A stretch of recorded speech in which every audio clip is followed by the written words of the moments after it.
I think that some of the important leadership skills that have always been there are still front and center when it comes to what makes a good leader great. We need leaders that are authentic, that are purpose driven, with strong visions. And I think this is important, who love what they do. It's still very important. It's a big part of our lives as leaders running companies. And it's really important that we love what we do. But I think that there is a modern take on the leader that we need for the future.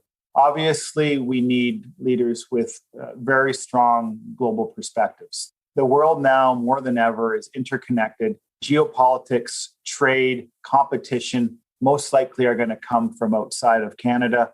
And we need Canadian leaders to really understand the dynamics globally. I think the other trait I would say is leaders now more than ever, I think, have to really build strong and sustainable cultures. I think we understand the organization and long-term success factors now more than we ever have.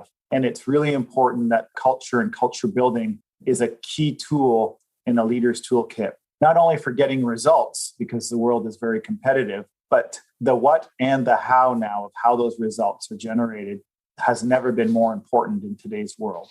The other thing I'd say is, if you think about leadership traits, well, I think all leaders, whether you're running a $100,000 revenue company or a $100 billion company, all leaders need to have an entrepreneurial mindset, because it's really important now that organizations try new things, that they move quickly, and that they embrace change and to fast fail. Before, that used to be quite a criticism that leaders would never talk about their failures. Now I'm starting to see many more progressive leaders really start to use case studies and communicate what worked and what hasn't and learn from it. And so I think that those are sort of the modern take on leaders that I would call out, Emily.